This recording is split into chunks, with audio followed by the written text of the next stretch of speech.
Good evening. My name is Monty Martin, And I'm Kelly McLaughlin. and we are the Dungeon Dudes. Yeah. Welcome to the launch of the alpha PDF of Sebastian Crowe's Guide to Drakkenheim. If you do not know what Sebastian Crowe's Guide to Drakkenheim is, welcome to this video where that's all we're going to be talking about. Sebastian Crowe's Guide to Drakkenheim is our second published book. It is a book filled with lore, player options, a few monsters, magic items, tool feats, lots of goodies to bring the wider world of Drakkenheim to life at your home games. We had a very successful Kickstarter last year, and now finally people are getting their hands on the Alpha PDF. Now, the Alpha PDF is an exclusive perk for those that backed the Kickstarter. So if you are hanging out watching this and you did not back the Kickstarter, you may have to wait a little bit longer to get your hands on the book. It is coming, though, after the alpha phase is completed. We submit all of the feedback from the alpha phase, which is there to help us find any remaining errors, grammatical or spelling mistakes, or all those small things that we may have missed, and just make sure that the book is as good as possible before we send it off to the Yeah. printers. But before it goes off to the printers, we need a finished copy of the book. And when we do have that, that should become available as a PDF for all of the backers, as well as shortly after that being available for purchase, which means hopefully that you don't have too much longer to wait if you missed out on the Kickstarter. And we will be talking in depth about the book today and maybe showcasing a little bit of what's inside. Yeah, because it's been a bit of quite a road, especially alongside all of our backers, who we had a little bit of a longer development phase post Kickstarter compared to our first campaign with Dungeons of Drakkenheim, because we have a new class and new player options and new spells in Sebastian Crowe's Guide to Drakkenheim. So in the fall of 2022, we did a playtest phase with our backers where they had access to the apothecary class, all the new spells and all the new subclasses to give us their feedback, try them out and play, work with us and help develop those. And that was instrumental into making all those improvements and getting all those wider eyes on the project. And then so after that playtest phase concluded, we experienced a little bit of a delay in January of 2023 of this year. I wonder why. I couldn't really tell you. It just seemed like everything was kind of on pause for some reason. I know the news was kind of crazy that time. But having come out through the other side of that, we have gone through all the playtest feedback, collated all that. Our amazing art director, Ona Christensen, and our layout editor, Martin Hughes, have brought together all of the amazing assets and graphic design of the book, put in all of the changes from the PDF and all the development, and what a book we've got here with all the beautiful art, all the assets showing the world of Drakkenheim. And so in this alpha phase, which is going to last the next 3 weeks, we're collecting final feedback from all of our backers, predominantly to make sure that the book is as polished on a technical level as possible. So the purpose of the alpha phase, unlike the playtest where we're looking for people to look at the balance of the subclasses, the mechanics, those sorts of things, and we're going to make more substantive revisions, the alpha playtest's purpose is to look at things like errors, grammatical mistakes, spelling, any sort of Missing titles or misplaced line breaks, anything that might have gone wrong in the process of putting together the layout and anything like that. Of course, if there's any sort of like, you guys missed an absolutely game-breaking thing, we would fix that. But at this stage, the focus is on polish, on making sure that the book that goes to print is as as perfect as what our backers and all of you out there deserve. And so from last time for Dungeons of Drakkenheim, we only had a 2 week alpha phase, so we've gone an extra week this time. We've kind of refined some of our questioning process and some of our process on the back end to really make sure that we get all the feedback collected and that we can go through it, because unfortunately Dungeons of Drakkenheim does have a couple errors that slip through the process, so we want to make sure that we do even better than last time and deliver on a very polished product this time around. And so for those of you that back the Kickstarter, if you log on, you should check your email, because you will have received an email from BackerKit with I'll instructions. post it. Yeah. With instructions on where you can download your copy of the PDF, of the alpha PDF.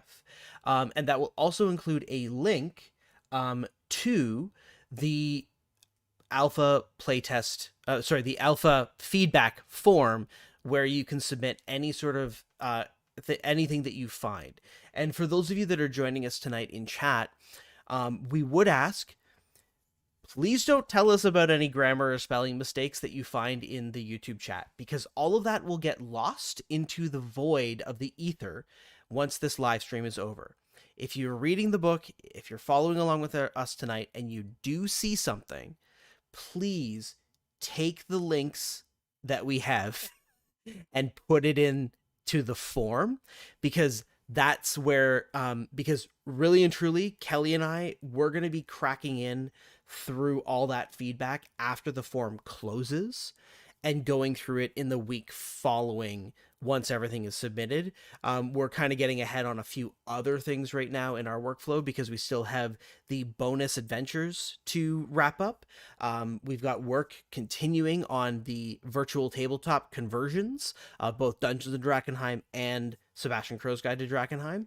And we're still working with all of our amazing crew at Ghostfire Gaming to get all of the other products, like the miniatures, cards, and everything, ready to go, because once the alpha phase is concluded, it's full steam ahead on manufacturing and printing over the summer, so that we can get everything on the water for the fall, so we can still so we can hit our goal of getting this delivered for the fall of this year.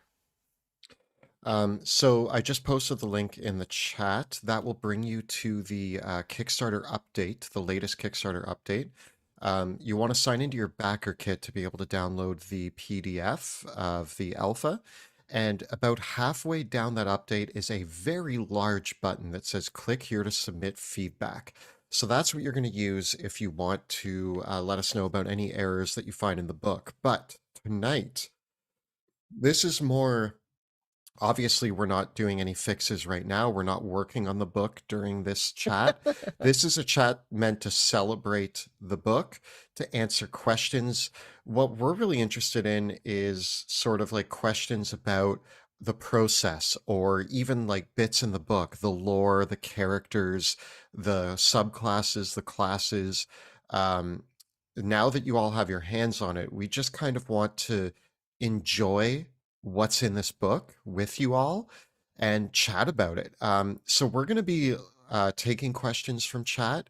Mm-hmm. So if you have anything relating to Sebastian Crowe's Guide to Drakkenheim, or what it took to make it, or Monty and I have tons of stories. We were sharing a little bit with our Discord earlier today. Um, Basically, I would say every paragraph, every section of this book, Monty and I have so many stories to tell about it, and we love telling those Yeah. stories. Um, Making this book, I don't know if I can. I assume I could speak for both of us and say that this had a lot of heart from Monty and I put into it. Where the first book was an adventure book and also had a fair amount of heart, I will say that this book really we got to tap Actual into. hearts. Yeah, yeah. In this book, we got to really tap in though to like our world and like what that Mm. world meant and who inhabits that world, and really bring it to life in ways that we actually never knew that it was going to do. The world feels so much bigger and richer now that this book exists, and it's been really cool to make it. Yeah, it really has. So we've already got a couple questions coming in chat, and I just think a good place to start is with AK the Chandelier says congratulations again on the release, guys. What part of the book would you say you are the most proud of? I have a snippy answer and a more sentimental answer. Um, I will say the part that I personally, so Monty and I really did divvy up a lot of this book. There's a lot. So, okay. In order to tell you what my favorite part is, I want to be clear on part of the process of writing this book. There are elements that I will say I headline, and there are elements that Monty will headline. But the truth is that anything that one of us creates does also get passed off to the other person, and both of us really get to touch each and every part of this book. I always make the joke that I write very formulaic, and then Monty adds flourish to my Mm, words. And then Monty will hand me a lot of flourish, and I'll add some gritty details, the like nitty gritty details. Like, I don't know, Monty always will pass me off a section and be like, I don't know what these characters do, but you help me. And then I'll pass off a section. I'm like, I have a building, but I don't know yeah. what it looks like. And Monty will help me describe that. So we do help each other a lot in this process. That being said, in terms of parts of the book that I feel are kind of my baby, the thing that I'm most proud of is probably Caspia. I knew that Um, was coming. Yeah. I It's a won't I riot. won't It yeah. yeah, Yeah. I won't say that like Monty definitely added to Caspia, but I threw down the vibes based on Joe. So Joe kind of laid the foundation. I Mm, took that foundation and I built a world around it. And then Monty took that world and said, "What if we did X, Y, and Z to make?" And like Monty, as soon as Monty saw the what I was going for with like a lot of the jokes, he went full in, and like mm, creating Rex Caspian was something that Monty and I did together. So when you actually get to the Caspia section, the history of Rex Caspia was Monty and I together. But a lot of like the additional houses, the leaders of those houses, the War of the Skulls, a lot of that was like stuff that I was really, really proud to bring to life in this book. So yeah. Caspia was an absolute joy to make. Yeah. My snippy answer is that I'm proud we finished it. Fair. And I'm very I think that is something to be proud of on its own, because I'm very, and to extend that, I'm very proud of our team.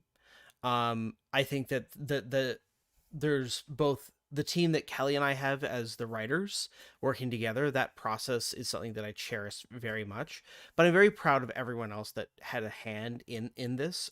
From Phil Beckwith, who brought this project all the way through. He has since moved on from Ghostfire Gaming, but he really was the steward of this whole process. And I was really proud of the work that we did with Phil. But the rest of the Ghostfire team as well. Martin, who was our layout editor, Ona Christensen, our art director, all of the artists that worked on this, and the entire Ghostfire Gaming team has really.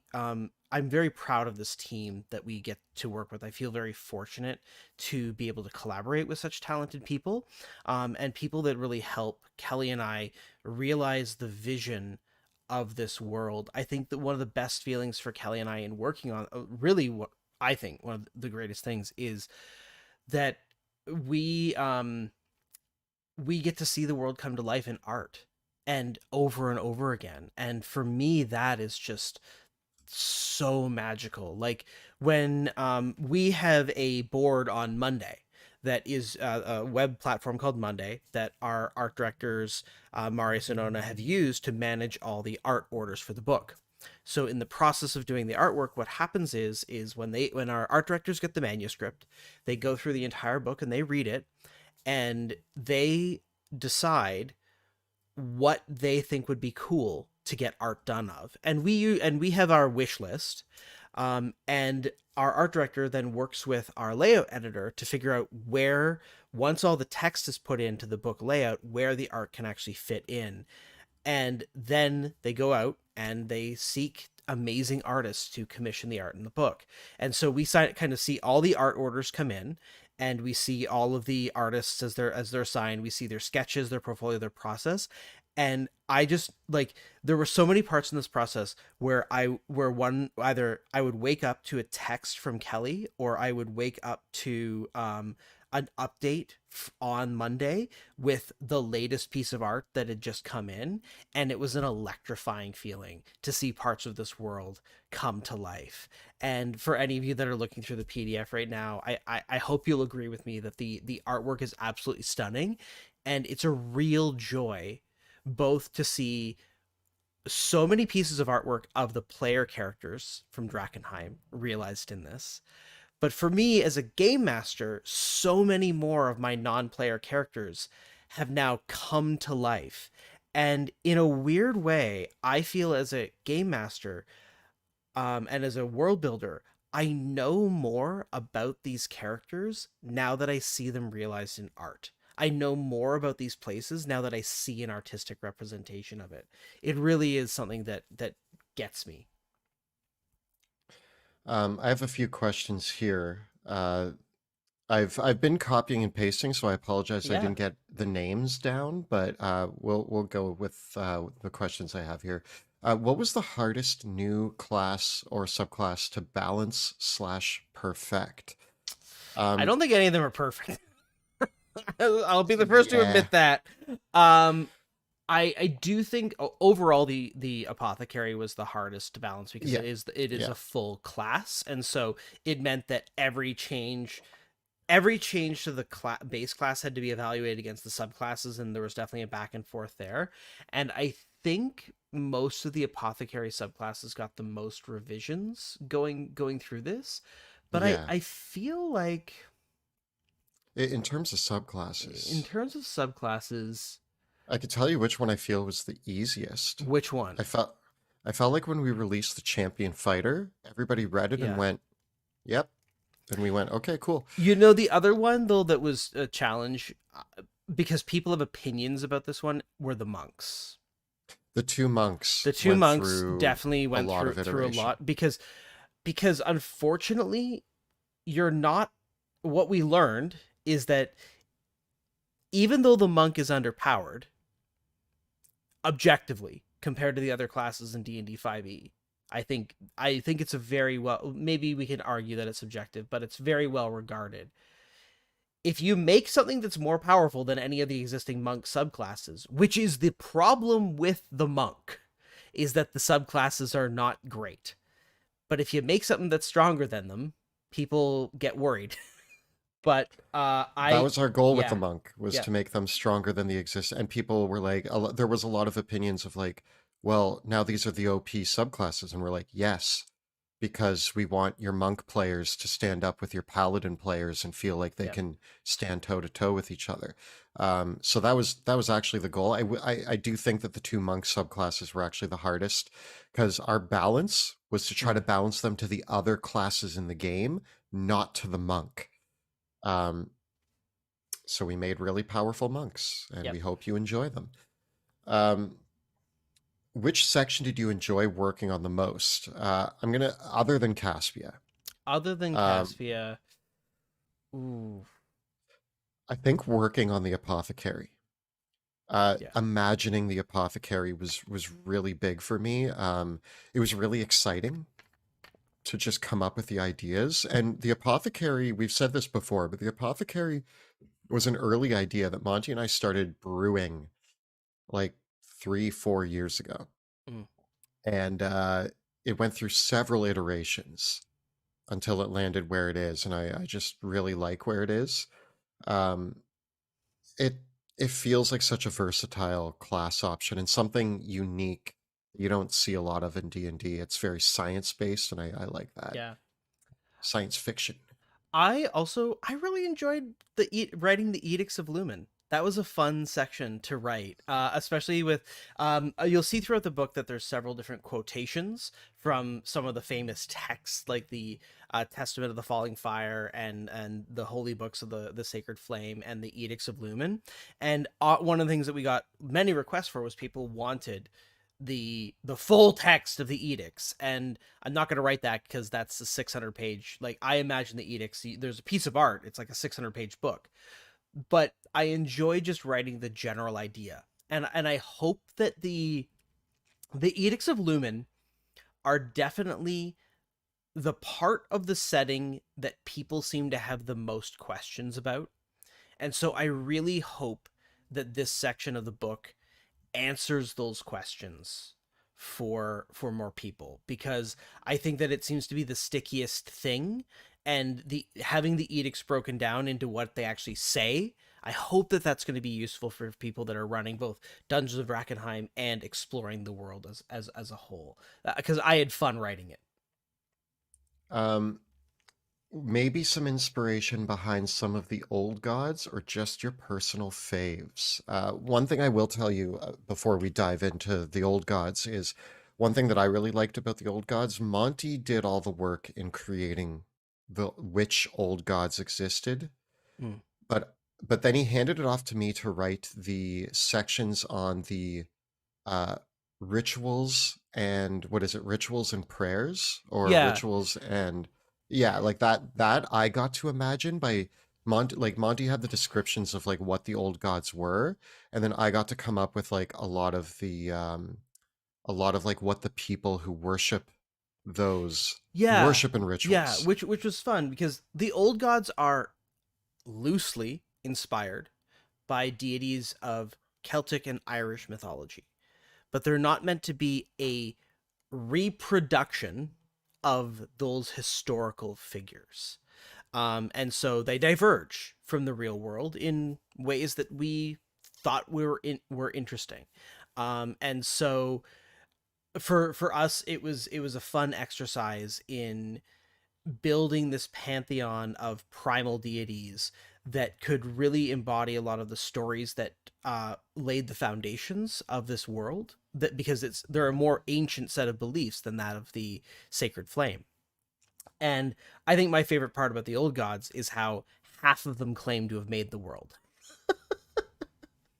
Yeah, I think one of the most fun things about the old gods is that when you read their lore, they're like I said this earlier in our Discord, but like the whole book is full of contradictions based on which nation is telling the story, and it is especially specific in the gods that the stories of the gods are very Mm-hmm. contradictory because those who worship one god will claim that their god is the god of this, that, and the other thing, and then another person will be like, "No, that's this god." But And even worshippers it's of the messy. same gods will claim different things about the god they worship. and Yes. and so that's even something that I think as if we get the chance to explore that more, I think I'd be really interested in exploring the different divergent beliefs around the deities, the in particular the old gods, and really reinforce that idea that while the book lists 12 of them, they go by different names, they have different identities, and this is just the high level view of what's Yeah. out there. Yeah. I also think when we're talking about designing the old gods, my favorite bits when I was coming up with like the worship was when I started writing the worship and rituals, they all started off pretty grim. Like it was like blood sacrifices for everybody. But as I went through it, I was like, nah, that doesn't feel appropriate. Not every god needs to be like sacrifice a deer. Um, Also, okay, fun side note on this tangent. Right when I was working on the Old Gods section, I had just finished watching the movie The Northman. Yes. And I Yes, I messaged Monty remember and I was that. like, Yeah. Monty, watch the movie The Northman because I want our old gods to feel like the druids in The Northman. Yes. Um, it- I made Monty watch that movie, and then we wrote the section on the old gods. But when coming up with their worships and rituals, I love like the little details that just like as soon as Monty and I made them, we knew that it was right. Like I think it's Gavin the Smith that like every worshiper singes their like ring finger to show like a marriage to the Hmm. forge. Um, and then there was which one's the god of knowledge? The Occam. one who Ogham. Um, and Ogham, like at first I was like, people have tons of books, and Monty was like, no, books are fickle. It's stone. And we were like the decision to like Yeah. they I actually that they hate books, that they that hate the books. worshippers of the god of knowledge hate books because They're not permanent. Paper, Yeah. yeah, paper's not Yeah. permanent. So therefore your knowledge is fleeting. So little bits like that when they popped into our head, it was just like, Yeah. yeah, I love that. It's weird being a creator and having those moments where Monty and I will just like we get I call it making jazz, where like Monty and I will be in the basement together and one of us will say something and then the other one will like bounce off of that and then if it keeps growing until we're both standing up so excited and we're like, yeah, and then this and then this and then we write it. And those are like the greatest moments of creating these pieces. So that's a little bit about the old gods. Personal faves would probably be Gavin the Smith and Fantasia. I really like. Yeah. I mean, for me, it's always going to be Sagarak because Yeah, and Cormac's pretty cool. yeah, but I think probably if you're looking for the true story, the true origin of the world, it was made as the greatest joke of all. Oh, is that, are you? I know that we wrote that, but is that Monty's belief? If I Monty was mean, worshiping an old god, that's your belief?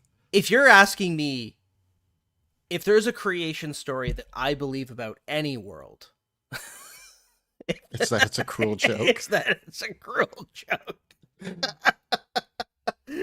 There. Um, That has such mortals in it. Um, I got a question here. What were the ideas and concepts behind the house factions of Illyria?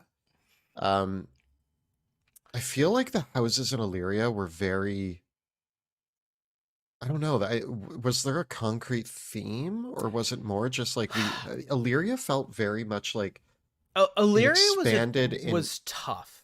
It was one of the yeah, harder ones to write because Westamar was very well developed, and Caspia just kind of flowed beautifully from the inspiration. Whereas with Illyria, we really had to do a lot more work about like figuring out where, because in many ways in the current geopolitical status of the world, Illyria has some of the most important geopolitical and impactful geopolitical events in the setting have occurred within Illyria. So we really had to pull that out and see where did they come from. And so I think one of the stories that I was very interested in, and though this is very true, I actually drew some of the inspiration on the Habsburgs from real life, because of course, in going through the genealogy of the noble houses of Illyria, I wanted the unification of Illyria to be not a conquest, because we already had Caspia being conquest, and we already had Westamar being founded on conquest. So I looked at particular like how the Habsburgs built their dynasty on the back of marrying into every powerful noble family of Europe, and that bound the households together by blood and marriage. Of course, that went pretty badly for the Habsburgs several centuries later, but as a unification, so we kind of explored the opposite of that, was that essentially the founding noble families of Illyria, rather than continuing that kind of thing that nobles do of keeping of the way they keep it in the family, that actually fell apart in Illyria, and resulted in very this kind of, nobody could figure out who exactly was supposed to have the next claim to it. There is also a fun joke in, if you haven't noticed it, is that the royal families of Illyria begin with House Ava and end in House Zachary. So we go from A to Z. hmm. Yeah. One thing that I So found, yeah, that's kind of the one fun. thing, Go the ahead. thing that I found really fascinating with designing Illyria was that it didn't occur to us at the outset of this project. Westamar was like the center of attention, but as we were writing this book, everything that we put into Illyria had a ripple effect through the rest of everything we had to write. I would write, like Monty or I would write a piece of lore for Illyria and be like, okay, well, we need to go to each of the other sections that we were working on and make sure that the events that are happening in Illyria are congruent with the events that are happening Yeah. elsewhere. And I felt like Illyria became the epicenter of all flow of events come out of Illyria. And it And I was think that really even dates interesting. back to Sorcerer Kings. Yes, because when we put the whole timeline together and saw, like, the timeline for me was a really cool exercise in, oh wow, look at how all this history unfolded. And I think when when you look back at the grand view of history and look at all the events, that for me is one of my favorite things about history is when you start learning, oh wait, that major conflict was happening at the same time as this other historical event, except on the other part of the world, or that was only 10 years apart. And but it doesn't always get talked about as being things that happened only 10 years apart. And yet you start wondering what are all the connections between these things. And even feeling, in my own life, when you have those conversations of going like, the what was it that, like, the when someone says, it's like, oh, that movie that you love from 20 years ago came out closer to now than before. What is it with Back to the Future, where people are like, Back to the Future came out Closer to the time that they go back to than it does to today, or some something like that. yeah, something like that, right? Like, those kind of things. So I really enjoy that, and I wanted to kind of capture that with our setting, even though, of course, in a small volume like this, we can only cover a fraction of all of the things that have happened in the world. And I do hope that over the years we get to really build out a lot. Like, one of the things that we haven't done yet is do like the full genealogy of the noble houses over the course of their reigns from the beginning to end. Like, there's a lot of intentional gaps that have left because we want to create space for future things. The more we ossify things, the less creative freedom we have to change something later. So yeah. I will say that yeah, the timeline is actually one of my favorite. It's weird, but I love just flipping to the timeline and reading it start to finish. It kind of just gives me this, like, in a nutshell, the entire world that we made, the history that we made. If you want the Coles Notes version, the timeline is such a fun little two-page Yeah. read that just gives you, wow, what a rich world this is. Um, Actually, Jen, there are there's at least two places where there's art of Bruce in the book. So yeah, yeah, Bruce, there's an art piece of three of the characters, and Bruce is in that. And then Bruce also has their own stat block. yeah, Um, So yeah. you'll find Bruce there. The pronunciation. Okay, somebody wants to hear the pronunciation I'm of gonna, I'm gonna, I'm gonna wait. No, no, we're not gonna do that one. No, I don't. I would like to make sure that I double check that before I answer that one. So, okay, I will double check that and make sure that I'm doing it right. I do not actually feel confident enough to confidently with the say, pronunciation. yeah, the correct. I want to make sure that I actually get that answer correct before I commit to something on a stream. Fair. I know how I Sorry. pronounce them. I know how I pronounce them too, but I actually do want to double check that one more time, because just right now it's a bit of a brain fart. This one's interesting, and I wanna kind of address this one. Of all the non-human races to pick from, why did you pick the Leonin? And first of all, we didn't pick the Leonin. It just kind of came out that a few characters were lion-based, but the Veo was Yeah. a tabaxi, but both tabaxi and leonin are not something that we can write about. So the general cat folk was the Yes. inspiration, because of Veo, we wanted a prominent cat folk concept in there. The world is mostly human. And so what stands out about Orleans is that the it's the only place in the entire continent that has a leader that is not human. Um, Well, no, there's Still, also Elder Night Song in Terrain. yeah, but Yeah. he's not like he's not like the lord of that Yeah, nation. that's He's true. just a sage. There is still a very human population in Orleans, but it is also ruled Yeah. and home to cat folk. You'll notice in some of the naming that they actually share similar naming conventions to Veo Senya, and there are references to the Senya family. So it wasn't meant to be specifically Leonin. The leader does depict a lion character, and they Yeah. do call their warriors the Lion Guard, but it is actually just meant to be the generalized cat folk Yeah. are members of Orleans. Yep. And that's thanks to Jill's character. What's your favorite piece of art in the book? I think we're pretty agreed that it's the trio and Liberio. I was going to say I It, have two desktops. My backgrounds are the trio and Liberio, and Sebastian at his in his yeah. study. Yeah. I Those are think my I think those are both two very large pieces as well. Like I love so many of the pieces in the book. I love the piece of Liberio and the Enigma Ziggurat. I also love the true form of Bruce artwork. I really like that piece a lot. yeah, Um yeah. I also really love the art piece. There's several pieces in the classes chapter of the two warlocks and the two barbarians. Those are I great. love those pieces. I I, love those so I think an much. underrated piece, because it doesn't depict any prominent characters, but an underrated piece of art is the one for the contaminated magic, where you Why have the don't two. why don't we show that? I'm gonna just switch our view here so we can actually see that.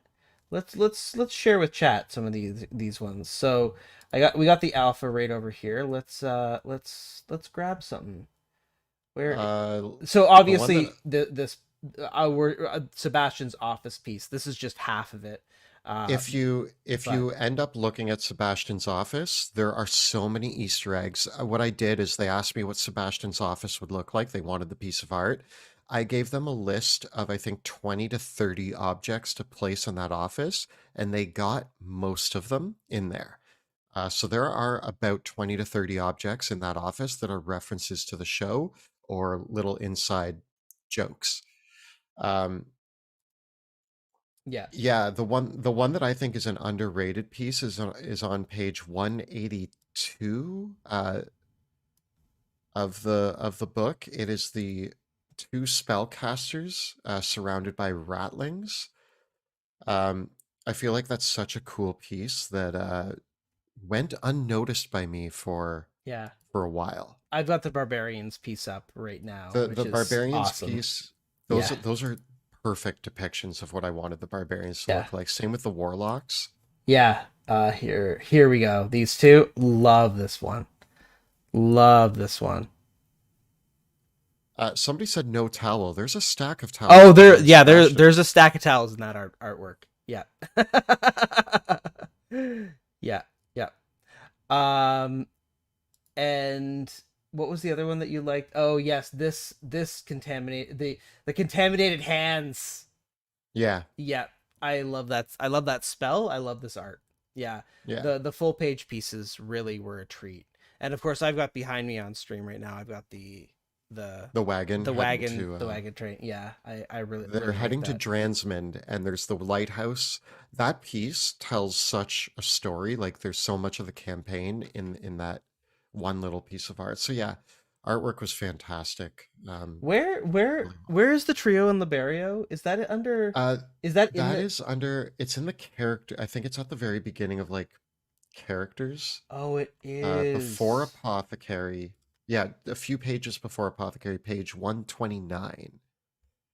Um, Jill has gone on record to say that this is her favorite depiction of Rudy. In all the depictions Yeah, so far, she feels like this really nailed what she pictures Rudy looking like. The thing I want to just say for a moment, the artwork on page 129, this is from a specific moment in the campaign where these three actually do get to adventure together momentarily. Most of the artwork that we've ever gotten of the characters has been action shots, which is really, really cool. But there was something beautiful yeah, about getting to see the characters in downtime. I feel like it captures their personalities and essence so much more in this artwork than any other piece ever has. Sebastian with his coffee and muffins just feels so spot on. Wrath with Bruce. Bruce is next to Wrath there, and they're looking through old books and scrolls. Even one of my favorite things about this piece I forgot to tell the artist that Wrath wears a glove on one hand because of what happened to his fingers.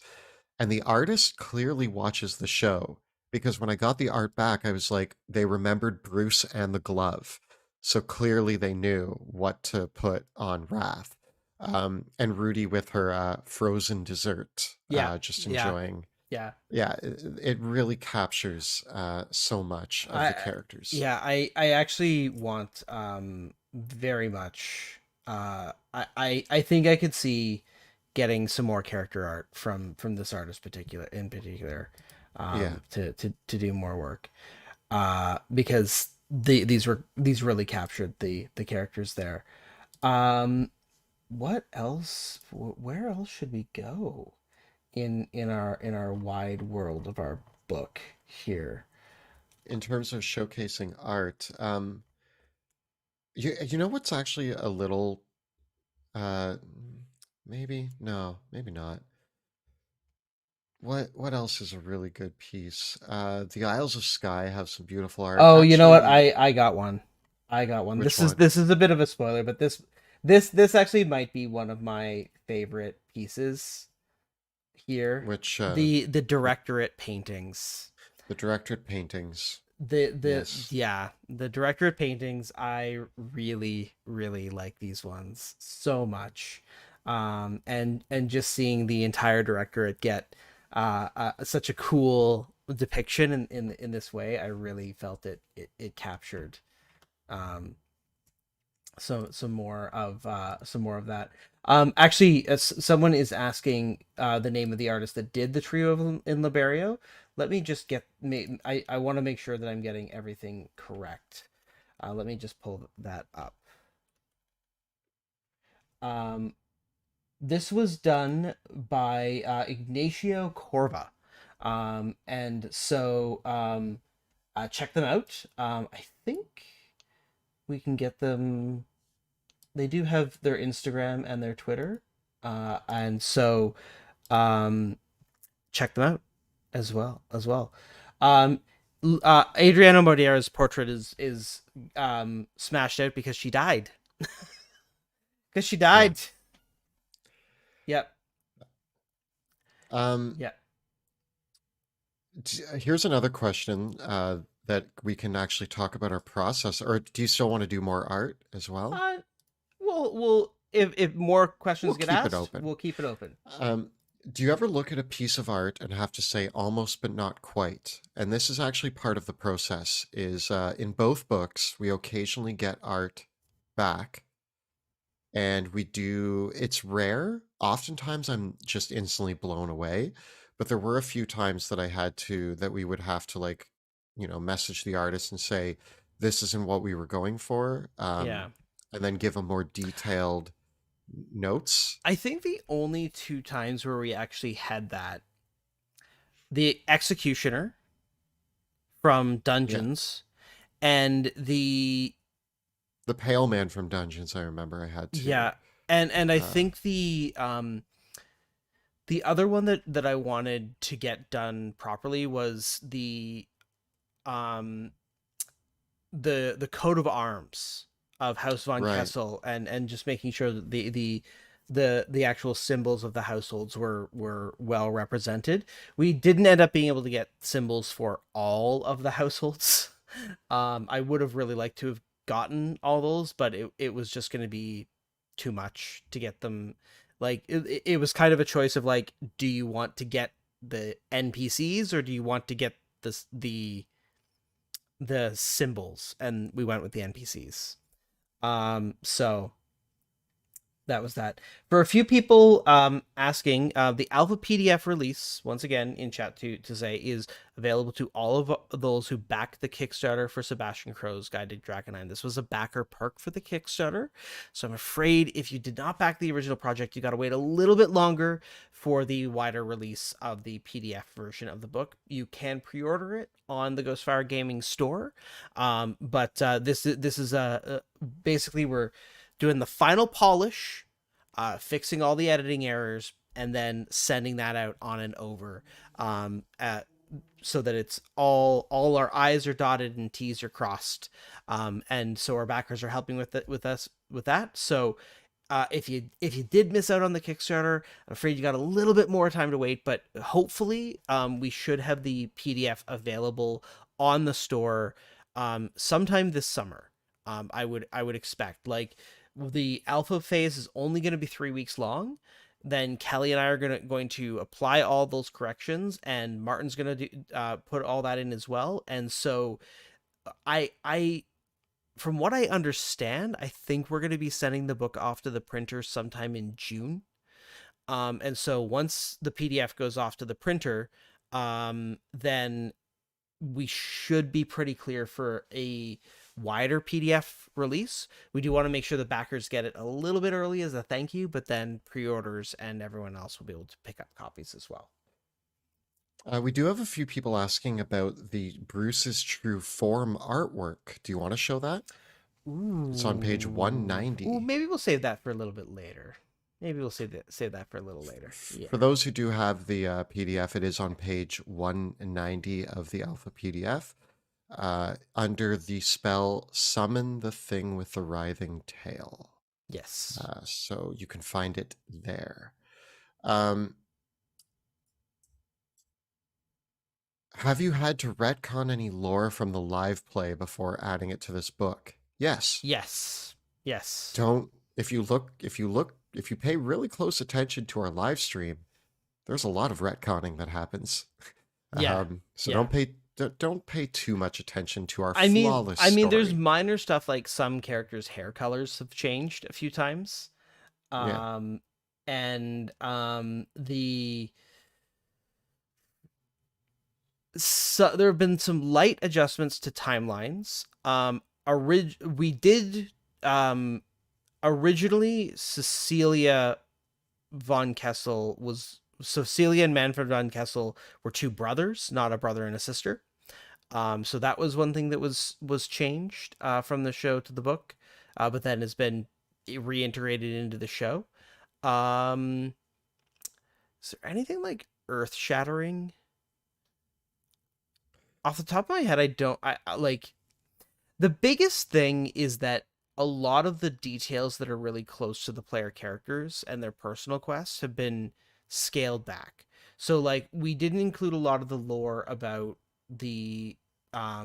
people like Lenneth Eventide or the demon, because those are very close to Sebastian's own quests, and so we haven't really developed those further in the show. And so I didn't want to develop those further in the books and then preempt something that was going to be happening in Kelly's story, if that makes sense. Somebody did bring up Conrad von Kessel was probably one of the biggest retcons that occurred. Conrad turning into Cecilia. Yeah. But yeah, other than that. Yeah. And then just like general, like, overall, I would say not retcons. It's just that things have been refined, right? Like, our understanding of what the gods and the cosmos were in the first season were not fully developed, right? What the religion and the politics and the exact details of the nation. So sometimes it's just like with season 1, it was several things where I was just filling in the blanks or leaving empty space that I would come back to later and hope that it makes sense with the way that it's actually depicted now. Yeah. The question in chat here, if I'm currently running a Drakkenheim campaign, should I give my players access to this book? Are there spoilers? I would not let them read the monster stat blocks at the back. That probably doesn't need to be read by your players. But generally speaking, this is meant to inspire creative backstories for your characters. The Gazetteer. Yeah, it does reveal the identities of the Directorate. And I feel like in the show, we kept the identities of the Directorate a pretty big secret, and they were quite shadowy. And I like that element, but I don't necessarily know. It's up to you that would be like one of the only things that I might keep secret.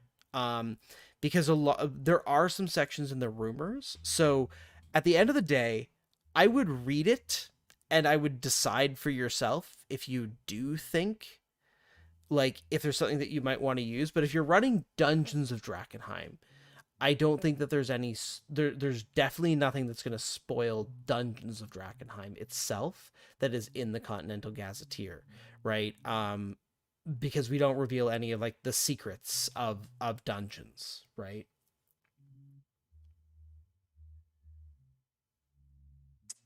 I it's tough. Like it depends on your players as well. Like for me, having written this book and knowing all the information in it, I found that it made me a better player for the Drakkenheim campaign. Our live stream, I think me being like I I love that Wilhelm is proficient in history. And because he's proficient in history, I feel like I get to drop little lore bits whenever we go to a new place. So that's been kind of fun for me, and also it's allowed me to like tie my characters deeper into the world. So I do think that there are elements in there. Like I plan to run a Drakkenheim campaign, and I plan to tell my players that they can read everything except the stat blocks. I don't really care if they see the personality traits of NPCs. That's not a big deal to me because when I start role playing them, they're going to do whatever it is they do, and that's going to Yeah, be their own unique story. Um, I tend to go off book pretty quickly anyway, so yeah. it I is mean, what it is.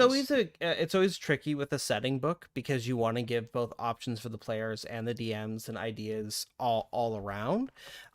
And I would just remind your players that when you're running the world of Drakkenheim, it's your version of the world of Drakkenheim, and you can change whatever you want, and it doesn't not. And one of the things that we established very early on in the book is that this is not the objective facts. This is just the most common version of the story. And so maybe the version of the story in the book, even though it's the common version, the common knowledge is wrong, right? Yeah. So, Um, what other questions do we have from chat? Um, any regrets for something that you couldn't get into a good enough shape and had to let go? The the problem with writing this book for me mm, was that I could have written an entire book on almost every chapter of this book. yeah, yep, yep, yep, Yeah, yep. there are so many paragraphs that could have been an entire book. One that I haven't talked a lot about yet, and I want to get in here. You know what one of my favorite things to come up with was, and Monty, we riffed on this for like a solid day, was Paradox Castle. Paradox Castle could have had its own entire campaign book written about it, Hmm. which in my opinion would have rivaled Strixhaven and been cooler. It would have been my mage school and I would have loved it. But Yeah, well, totally. But that was the thing was like we did run into an area where, especially when we were developing the areas that haven't been the focus on the show, like Tureen and the Eastern Vale and Liberio, we ran into a point where I think there was one section with between like Ironhelm Ridge and the dwarf stuff where I was like, Kelly, there's more material for this region than there is for Caspia. Or maybe it was yeah, for Illyria. It was at one point in the writing, and we were like, we need to go back to this because we did know that like Caspia, Illyria, and Westamar as like the focus of the show, they had to have the lion's share of the page count devoted to them because there was an expectation of that, and we needed to develop those things out. So in a lot of cases, it was more of a matter of like there's more to the world than we wanted doing than we could possibly include in this book, right? And as well, we wanted to make sure that what we were including was of good quality, that the ideas were developed, that they were usable, that they could inspire adventures or characters in some way and weren't just like lore dumps, right? That they weren't just yeah, like long-winded stories. Because like we're one of the projects that I am interested in doing is writing short stories in the world of Drakkenheim that tell some more of the stories of how things came to be in a more narrative and evocative way rather than just being like the dry lore format. And so that would be how we would grow that in the future, and we can always continue to grow and detail more of this world.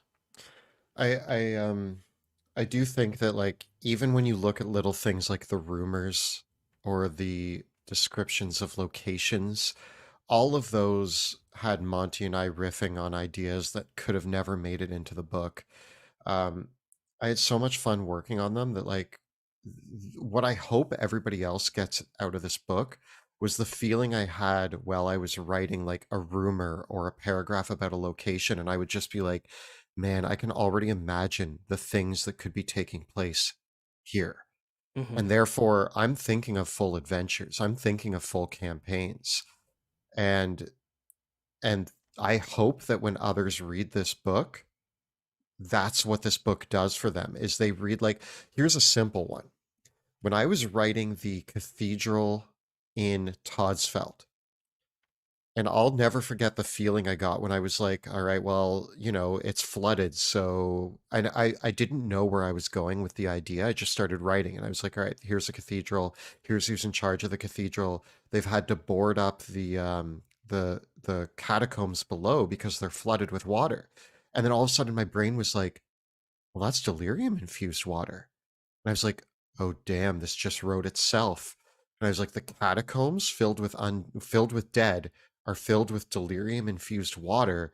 You have an underwater catacomb filled with swimming undead delirium monsters Yeah. that they've boarded up in the basement. And I left it at that. And I was like, well, if somebody ever wants to visit the cathedral in Todsfeld, there's an entire adventure right there. Um, and little moments like that where I would just realize that there was a story happening in the world, and I almost felt like I was discovering it as I was writing it. So Mm. I just I hope everybody gets that out of this book. Yeah. Well, moving along, we got more questions. I haven't written down anymore. We could probably Oh, go to okay. chat. Okay, let's Sorry, just I skipped a beat that's as I was totally answering. fine. That's totally fine. Warren Rawlings did want to know, are there any adventures in the book? There are adventures that are bonuses from the Kickstarter. Those are not yet finished in terms of their layout and editing and art. So the adventures have been written. There'll be separate bonus PDFs that will be included as a download for that people could purchase and download in addition to the book. So those were some stretch goals that were there. We did feel that like as soon as we put adventures in the book, that it really would have had we included adventures, not only would have been made taken the page count too long, it really would have swung this from a player book to a DM book in our mind. So we wanted to take those out. Um, uh, any chance of a Drakkenheim art book eventually? I would love to do one. I'd have to talk to the art directors about the viability of that. How many work hours would you approximate it took to complete the book? I mean, towards the end, we were pulling like 60 to 80-hour weeks for like Yeah, the for last, multiple weeks, well, I would say for the 3 months, last 3 months of the writing process. Um, but then, hundreds, but hundreds of hours. probably a thousand. Like, then you also have to factor in like, how do you factor in the development time that went into the setting as a whole over the course of the campaigns? Right? I find it Yeah. very hard to quantify that. This is definitely it's definitely been a labor between the two of us, and I'm very glad that we have the two of us I working will together say on it.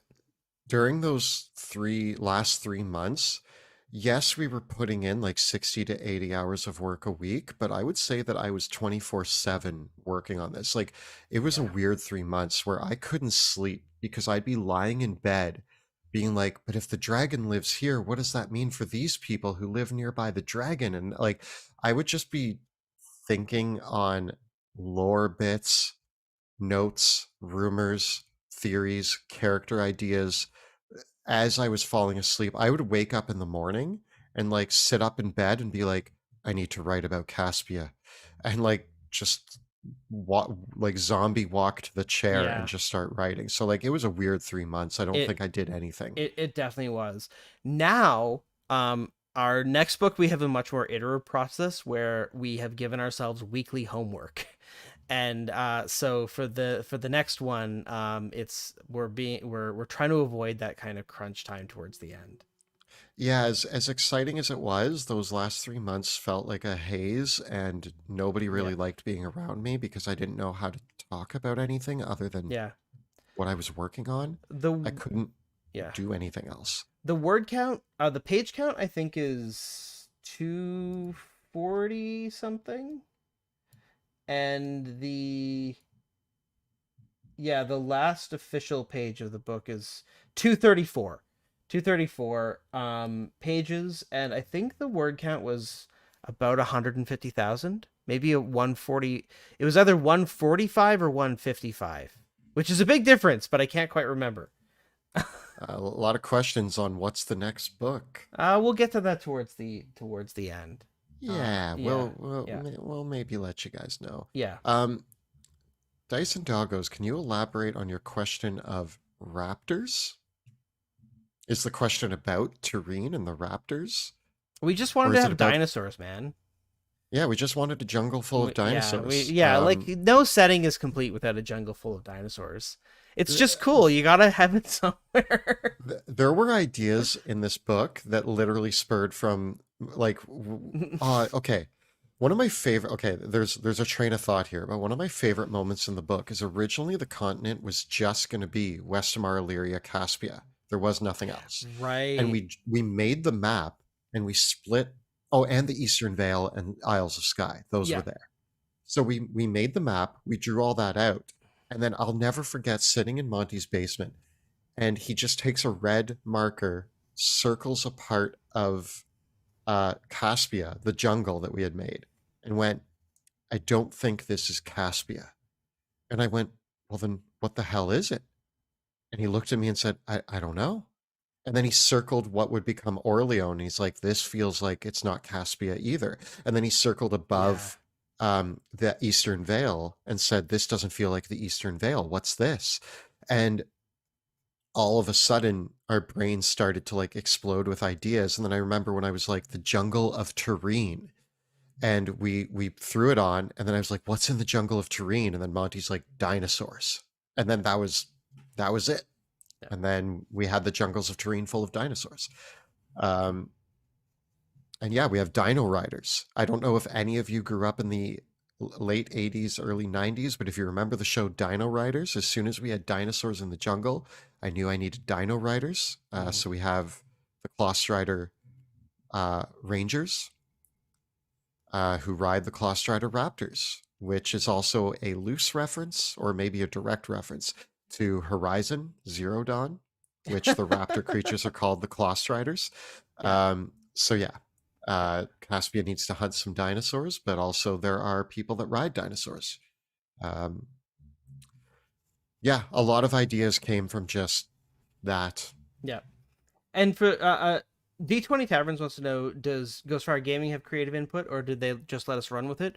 Pretty much. Where Ghostfire's input comes into it, and is they put a team together with us, which included both our our project manager Phil Beckwith and our editor Chris Waltz, as well as the art directors and our graphic designer, layout editors, and once that comes through, once Kelly and I completed the writing, the Ghostfire team gave their input. Of course, our editors had a lot of input.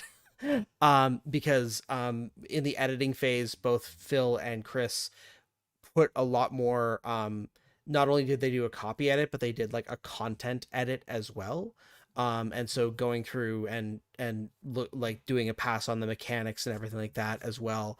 And then obviously we had Joe and Jill, and all of our other people who we work on with the mechanics and everything. We have our intern like, and then all the art stuff, and then all of our community, all of our backers. So all of this goes through like an iterative process of development, but a lot of it does begin with just Kelly and I.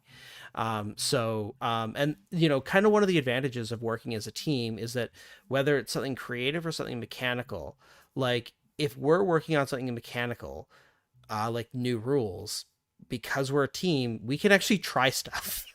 right? We can immediately start just being like, how does this feel? How does this play?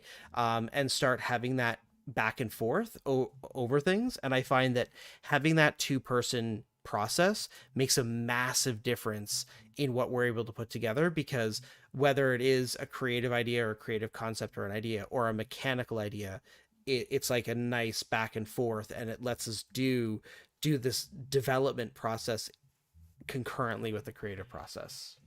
A couple questions that I want to answer. One was about, are there delirium dinosaurs?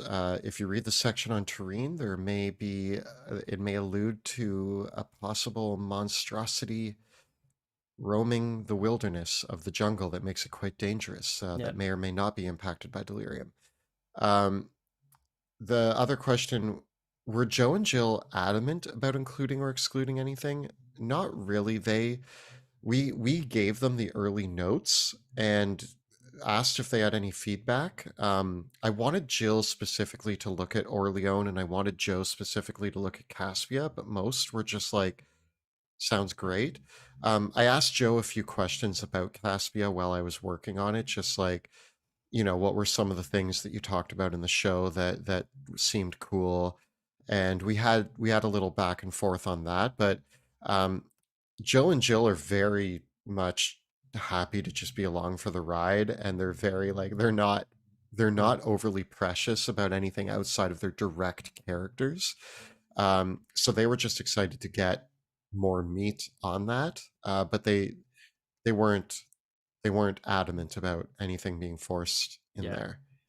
Did we Um, squeeze a baseball reference into the book? you know, the only thing that we actually so Joe even has said that like the baseball reference was not meant to be taken seriously. What I did try to get into Caspia, there is no reference to baseball, but there's a lot of reference to them being a very sporting nation with a lot of various sports that they partake in.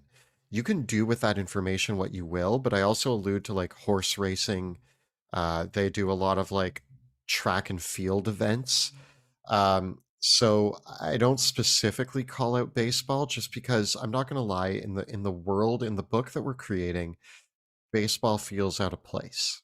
It feels like a joke that you make on a live stream, but I did want to ingrain Caspia with sports. Yeah. So that's there. You can take that as far as you want, but I felt like it was too Caspia is a silly place, and for some reason I felt like outright saying baseball just crossed a Hmm. weird line for me. Trelverdi, I've seen you ask this question a few times. How would you use your Urban Ranger subclass in order to create an Assassin's Creed style of character? I don't think I would, to be honest. I think the Urban Ranger is more of an archer and parkour sort of character, and I feel like you're gonna get a more Assassin's Creed feeling player character out of something else. Like the assassin. Yeah, because like That's the I Urban Ranger ended up having a lot more of a like ranged weapon focus, and I feel like Assassin's Creed is still very much like melee, isn't it? Like I Yeah, haven't you get played you get the like a more recent ones. few you get like a few ranged, but it is very much like you're jumping off a rooftop and stabbing somebody. And the Urban Ranger is meant to be a sniper more so than like Yeah, I'm not saying you couldn't make it work because you do gain the parkour aspects of Assassin's Creed. Um, but it is actually a tough question, which is why I've seen it pop up a few times. But the truth is that, like, without putting a lot more thought into it, I don't have a solid answer for you, which is why I haven't answered the question yet. yeah. Because I don't know, because we definitely were taking the Urban Ranger is rooted obviously in the Hooded Lanterns. The Hooded Lanterns took some inspiration from places like there are many places, but I will say one of the nods is the Urban Ranger, without saying it, kind of wants to give you a Attack on Titan feel. Although People, to yeah, not, although I must confess, the characters in Attack on Titan use swords. They're not archers either, yes. right? So So it's one of the inspirations. yeah, The so we had questions early on of like, it doesn't, like, how are they moving like this? How are the Urban Rangers moving? And I'm like, we don't want to say that they have like ropes and wires to swing around, but like yeah. they can, if that helps you invoke the fantasy. or Yeah. maybe they're just very nimble Yeah. and pretty I I cool. think I think probably what you want to do to play an Assassin's Creed style character is probably get yourself a climb speed, get yourself training in acrobatics and athletics, and go rogue. I think that's gonna give you that. Although they're really good, like, yeah, It's tough. Like, yeah, I don't know. Maybe we should make a rogue Creed. I don't know. Anyway, Gloomstalker could be a good Assassin's could do Creed it. character.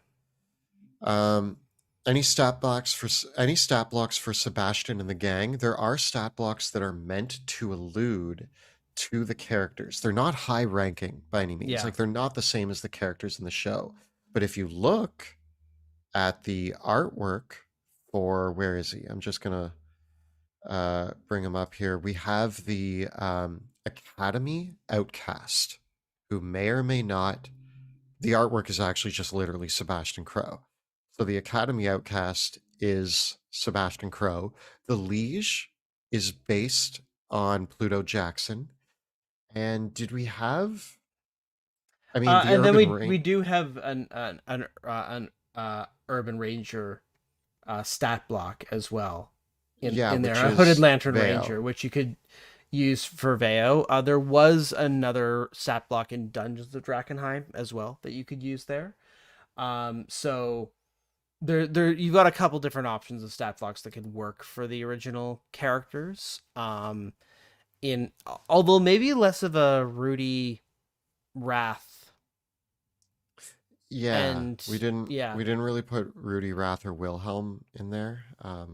yeah, I mean, Wrath would technically fit into the Academy Outcast as well, hmm and that's the thing is Rudy would fit into the Liege or something of that sort as well. Or yeah. um, yeah, Um, is there a place where we can get high resolution images of the maps? High resolution images of the maps will be coming with the final release of the PDF.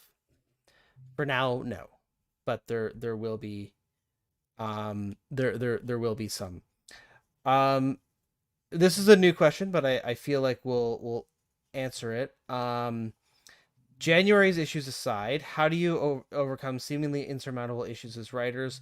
OGL was crazy, but I imagine there are other hurdles in publishing that are mentally taxing. I mean, yeah. I honestly, if I can actually be completely honest, um, that's a great question. I would love to know the answer to it. the the I, best the best I've come up with is that I'm very thankful that Monty and I have each other.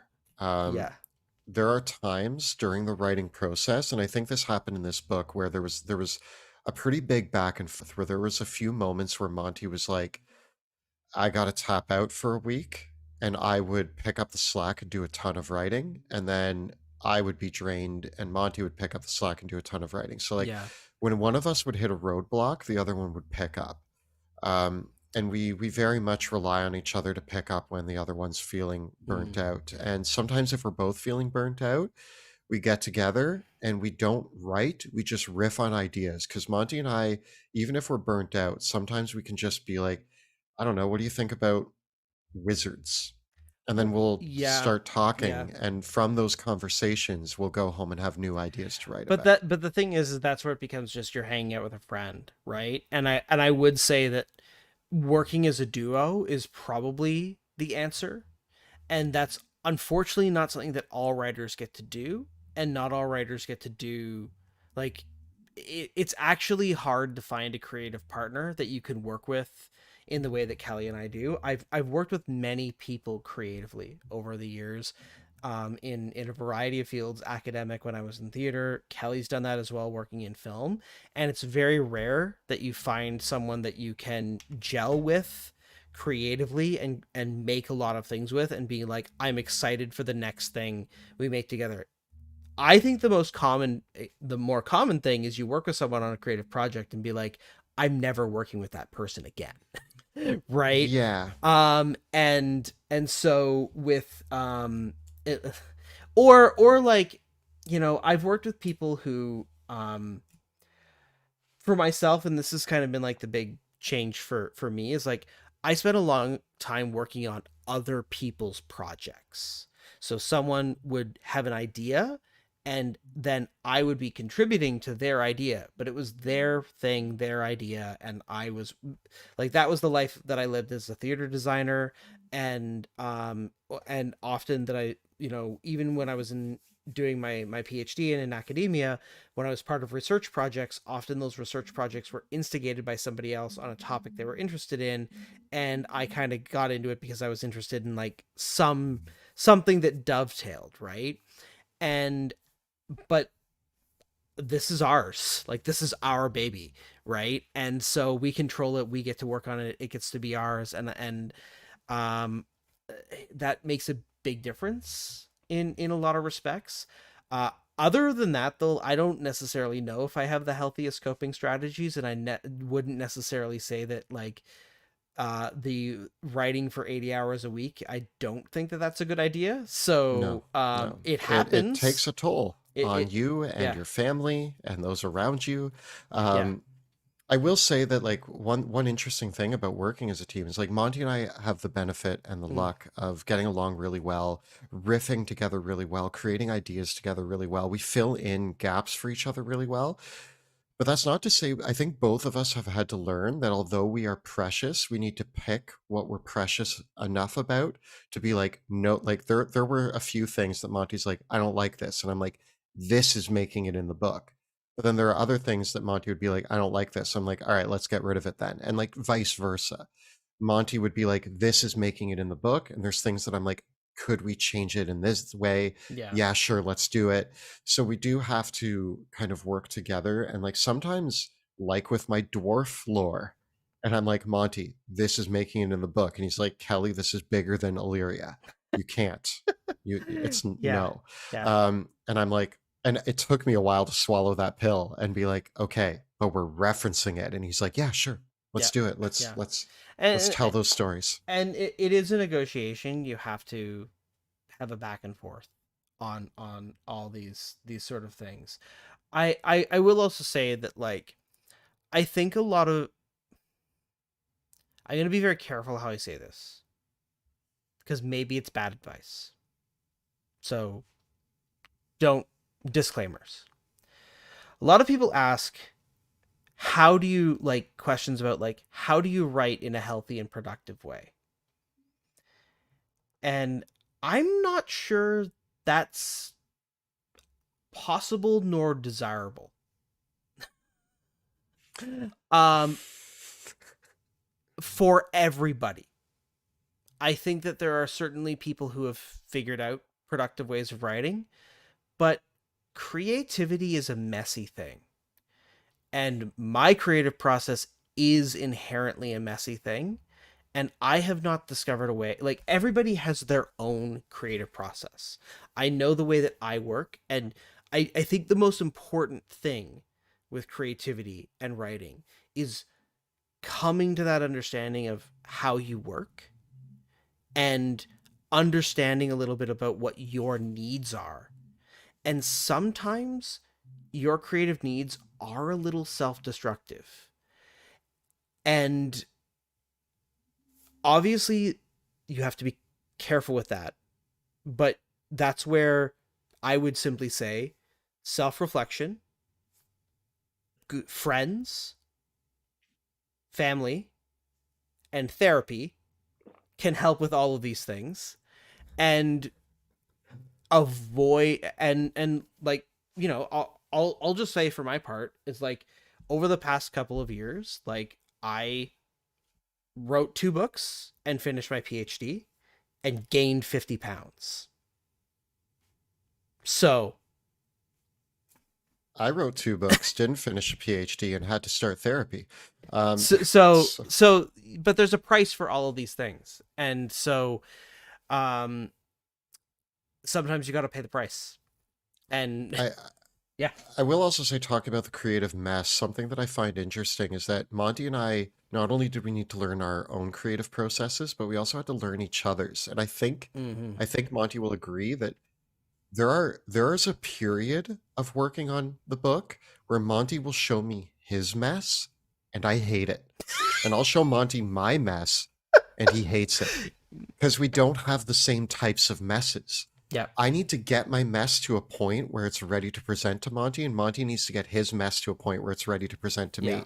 If Monty presents his mess too early, I'm like, I don't know how to work with this, man. Like, you've given me garbage and I can't do anything. Yeah. And then it's vice versa. Like, if I give Monty my rough mess, he's Hmm. like, I don't know, man, like work on this more. And like literally Monty has had to be like, can you work on this some more before I look at it? And I'm like, yeah, give me 2 more passes. But the way that I think what I would say to it is that like friendship, accountability, family, and taking care of your health, I would call these the guardrails on the creative process, right? Like if we say that creativity fundamentally is maybe like a dangerous sport, you kind of have to do some like nobody asked the question like, hey, how do you what's a dangerous sport, Kelly? I'm not a sporty person, but like what's one that you like need protective gear for? I mean, hockey, Yeah, football. okay. Hockey is football, great examples. People that play those sports wear protective gear because otherwise you can't play that sport without risking injury. For a creative, the protective gear that you put on are your friends and your family and taking stock of what your body and your mind are capable of and having that conditioning to do it. And it might turn out just like some of the best athletes get injured when they play their sport. Some of the best writers gain 50 pounds, or go into those dark times. But if you take that preparatory step to address those things, hopefully that gives you some guardrails on the process. I will say that like what is it? Jamie wrote, it's unhealthy if the price is more than you can afford. That is very true. Yep. As a writer, Yep. I know that I get weird when I'm working on a project. Like, I'm not even going to be shy about it. Again, 3 months that we're talking about, there was a very weird Kelly during those 3 months. I was only Drakkenheim. There was nothing else happening here. It was all I was a giant floating brain making ideas, and the rest of me was mush. And it wasn't the most healthy option. And so I'm trying to learn from that and change those. But there were moments where I knew that I had to go to Monty and be like, okay, Monty, I'm tapping out because I'm at a threshold. And that's part of the writing process. And somebody else asked, like, what are some of your downtime activities, self-care methods for your downtime? Take downtime. Don't force yourself. You may have deadlines and those can be daunting, but take downtime. I spend my downtime with my loved ones. I went outside. I was writing through the summer, and so I'd be like, it is a beautiful day outside. I have ideas to get down, but I'm going to go outside. I'm going to go to the park. I'm going to enjoy the weather. And I'm going to talk it like I would force myself to talk about something that wasn't D&D. Could be anything. Listen to somebody else's story. I drank a lot of tea. I have a lot of baths. And that's how I deal. And I had to pry myself out of the creative mode, but it was valuable. It's tough because you don't want to miss your creative moments as a creative person. But sometimes you need to pry yourself out when it's getting dark. Yeah. And you need to go outside, go touch grass. Go touch grass. No, and definitely like one of the things that I've even done with my partner is like we schedule that time together and like we make sure that like we spend that time together and we do things that we love and we enjoy and we indulge ourselves and make sure that we have those things. And so hopefully as we go into the next book project, my sort of plan is to also like I think another factor just for both Kelly and I is like we said yes to too many things at the same time and working on multiple projects concurrently. Like I know authors and writers who work on a ton of projects at the same time and they love it. But one of the things that Kelly and I have definitely learned about ourselves is that like we're still we're always working on multiple things at the same time. We're working on the book, we're working on the stream, we're working on YouTube, we're working on all of our other collaborations and partnerships. Like we have all these things happening simultaneously. And so we have to be a little bit more careful with where we put our resources and what we say yes to. I will also say that like working on multiple projects, sometimes projects can be small dabbly projects and people can work on a bunch of them, but we love working on our own projects that we have full absolute control over the content. Yeah. Um, and so when we're doing that, that's a very heavy load of creativity because we got to make it all. Mm-hmm. Um, so that's it, but it's the way we prefer it. I would rather write a Drakkenheim book and exhaust myself creatively in it than write somebody else's project. I enjoy doing those, but I much prefer working on Drakkenheim. Yeah. Mr. Muffins 951. Mr. Muffins. What was it like working with the folks at Ghostfire Gaming? Did we get to work with Sean Merwin? He's written some of my favorite adventures. Sean is lovely. Sean, we had a couple meetings with Sean where he was like, "This is how you write an adventure." And also James Hake also read us the Riot Act on adventure writing as well. So those gents, we learned a lot from getting to work with them. But of course, Sean and James, also Ben Barron, we've been able to play some D&D and play some games with him, and then there's the whole Ghostfire Gaming team. Oftentimes, unfortunately, by and large, when it comes to Sean Merwin, otherwise, like we haven't collaborated directly.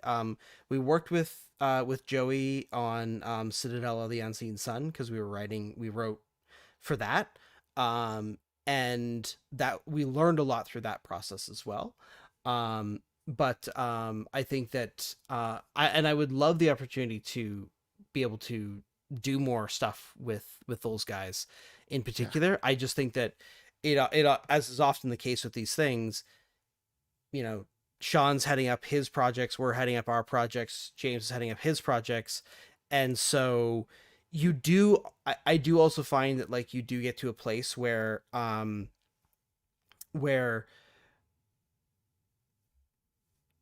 for Kelly and I in particular, I think that it's when we are brought into other projects, we have to choose those carefully. Otherwise, we get involved in too much and we make too much work for ourselves. That's the biggest thing that we've learned so far. Because like a lot of people ask us to write for them now. We do get offers from other companies, just not just Ghostfire, and it's very tricky because I think if we said yes to everything, we would be working like way too much. Uh, I like Mike Underwood's question here. What has been your favorite non-Drakkenheim, non-Dungeon Dudes project you've worked on? And we did just mention James Hayek's Citadel of the Unseen Sun, and we actually got to design the Citadel of the Unseen Sun. Yeah, that Uh, was cool. it's such a cool. I love it. It was so weird because we had to like. It was the first time that Monty and I collaborated on a non-Drakkenheim adventure, and we got to like just make up the craziest stuff and put it in there, and it was so wild. So that was Mm. a lot of fun. I also am a big fan. We created a monster for Kobold Press called the Flesh, Yes, yeah. which I thought was just really, I mean, that one, it's hard to say that it isn't Drakkenheim. We definitely It had was a bit of Drakkenheim a nod and a vibes. wink there. It was a Yeah, nod and a yeah, wink to yeah, Drakkenheim, but yeah, the Flesh was yeah. the Flesh actually was what later inspired the Flesh Pact Warlock. So I wanted to create a subclass that had the same vibe as the monster. Um, Yeah. and so there's that. So those were my two Mm. favorite side projects that we did get to work on. Drake King wants to know if we're gonna make more generic delirium dragons. We Maybe did someday. we did make them. I have statted them out. They just wouldn't fit in the book. And like it felt like to include. It felt like to write out delirium dragons and to add that. I felt like they would have needed like a 10-page treatment. because like a Yeah. dragon stat block on its own is like a whole page affair. Like as soon as you do, like if I was going to do delirium dragons, I would want to do like the Fizzban's treatment of them, and so that would have been a huge section of the book. And like we haven't, I don't know where to put them. Like I don't know where to put the idea that there's multiple delirium dragons out there is a bit of a, I feel like you get that at the apocalyptic stage. Like the world is doomed when there are delirium dragons roaming the Everywhere. earth. Yeah. Yeah. Yeah. Um, But maybe there's others in the space between worlds. Yeah. so question, will you set other games in the same world of Drakkenheim? Yeah. Yeah. Um, the hard part for us is that after writing this book, I have a million adventures that I could set in Drakkenheim. So choosing which ones interest us the most is the hardest part. There is also more of the world to explore. We still only have one continent. There is more to the world than one continent. There is also underground and other planes. So there's a lot of room for exploration that you can Mhm. even expand beyond what even this book suggests. So where we go next, we'll see. Monty and I have a lot of ideas. We've riffed on a few of them. There are some that are leading the way for what could be next for us. But we're still in the decision phases on what that all looks like. Yeah. Yeah. We could see both doing several more campaign ideas in the world of Drakkenheim, but we also have a few ideas in new worlds or like non-specific sort of worlds. Like we've riffed on a couple ideas that are set in the other planes of existence that are connected to the world of Drakkenheim, but less have less explicitly to do with what happens in the mortal world of Drakkenheim. And then other campaigns that are expanding the world in interesting ways, but are again less connected to the political conflict that we explored in the current campaign. One of the things that we are looking at for the future, and not to kind of bury the lead on this, is Kelly and I are going to be continuing to do actual play campaigns. We have no plans on stopping that or anything like that. But one of the things that we are thinking about more carefully is um, Dungeons of Drakkenheim, Shadows of Drakkenheim, and Fate of Drakkenheim has turned out to be one massive 150 plus episode campaign, which is a big thing to commit to. So what we're looking at is probably our future campaigns. We're going to make sure that they kind of are things that are digestible in the range of 40 to 60 episodes, more carefully, and we're going to be more careful about doing a direct continuation because we want to make it easier for people to follow things long term and have our campaigns last about a year. And we're also interested in doing more shorter collaborations with some other creators where we do like maybe a 10 to 20 episode actual play with a couple guests or new friends as well. So we're looking at trying some more things and actually hopefully producing more actual play content than what we're currently doing.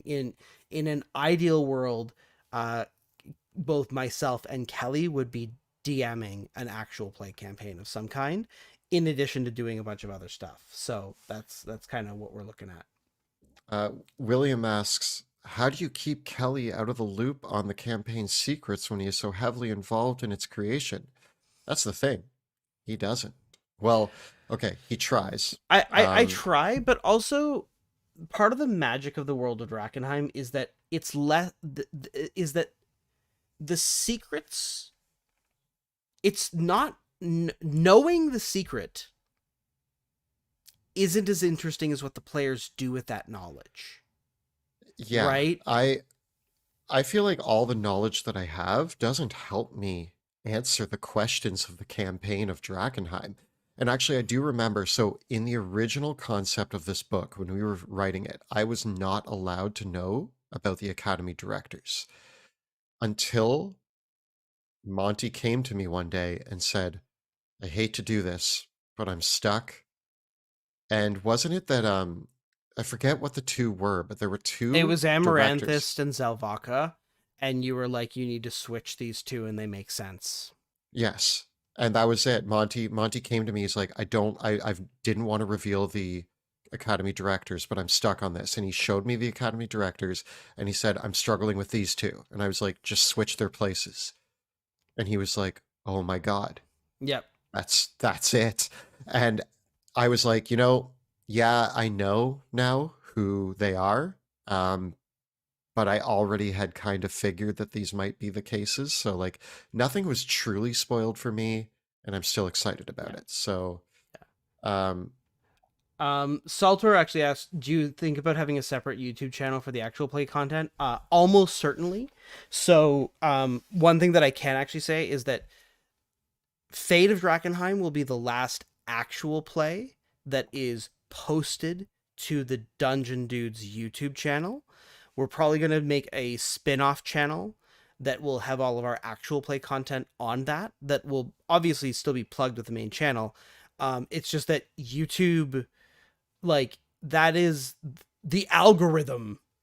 Our great patron, our warlock patron, the algorithm favors it when channels are organized in this manner. And just as a heads up, um, and this is something that we're open to feedback on. Obviously, you're watching this live stream on YouTube right now. We may not broadcast future actual plays to Twitch. That's something we're looking at, whether or not we do that in the future. It's not that it's a problem. It's just kind of it's like, should we debut the content on, like, at the very least, what we'd like to get to is that content debuts simultaneously on Twitch and YouTube. That would probably be what happens. But we're kind of like, should we just put everything on YouTube anyways?